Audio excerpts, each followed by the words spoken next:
சென்னை அண்ணா பல்கலைக்கழக மாணவி பாலியல் வன்கொடுமை வழக்கில் இதுவரை 13 சாட்சிகள் மகிழா நீதிமன்றத்தில் விசாரிக்கப்பட்டுள்ளதாகவும் சிபிஐ விசாரணைக்கு மாற்றுவது தேவையற்றது எனவும் சென்னை உயர்நீதிமன்றத்தில் தமிழக டிஜிபி சங்கர் ஜிவால் அறிக்கை தாக்கல் செய்துள்ளார். இது தொடர்பான கூடுதல் தகவல்களை எமது செய்தியாளர் ஆனந்த் வழங்க கேட்போம். ஆனந்த் வணக்கம். டிஜிபியின் அறிக்கையில் என்னென்ன மாதிரியான விவரங்கள் இடம்பெற்றிருக்கிறது? வணக்கம். அண்ணா பல்கலைக்கழக மாணவி வன்கொடுமை வழக்கில் கைது செய்யப்பட்ட ஞானசேகரன் மீதான வழக்கை சிபிஐ விசாரணைக்கு மாற்ற வேண்டும் என கோரி வழக்கறிஞர் மோகன்தாஸ் சென்னை உயர்நீதிமன்றத்தில் மனு தாக்கல் செய்திருந்தார்.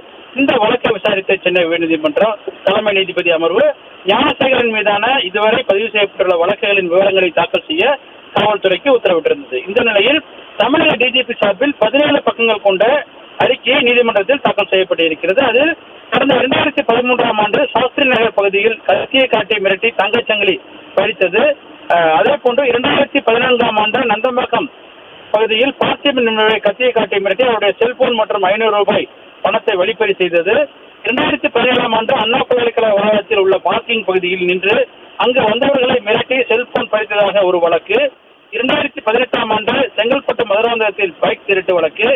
2019ஆம் ஆண்டு காணத்தூர் பகுதியில் வீட்டின் கதவை உடைத்து நகை மற்றும் ரொக்கப்பணங்கள் திருட்டு உள்ளிட்ட பல்வேறு குற்றங்கள் அவர் மீது இருப்பதாகவும் இதுவரை 35 வழக்குகள் ஞானசேகரன் மீது பதிவு செய்யப்பட்டிருப்பதாகவும் அதில் 5 வழக்குகளில் ஞானசேகரன் குற்றவாளி என நீதிமன்றம் அறிவித்திருப்பதாகவும் 9 வழக்குகள் அவரை விடுவித்திருப்பதாகவும் காவல்துறை தரப்பில் தெரிவித்திருக்கிறது.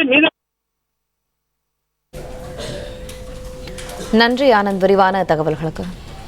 பிளே ஸ்டோர் மற்றும் ஆப் ஸ்டோரில் இருந்து பாலிமர் செயலியை QR கோடு மூலம் பதிவிறக்கம் செய்யுங்கள். செய்திகளை உடனுக்குடன் பெறுங்கள்.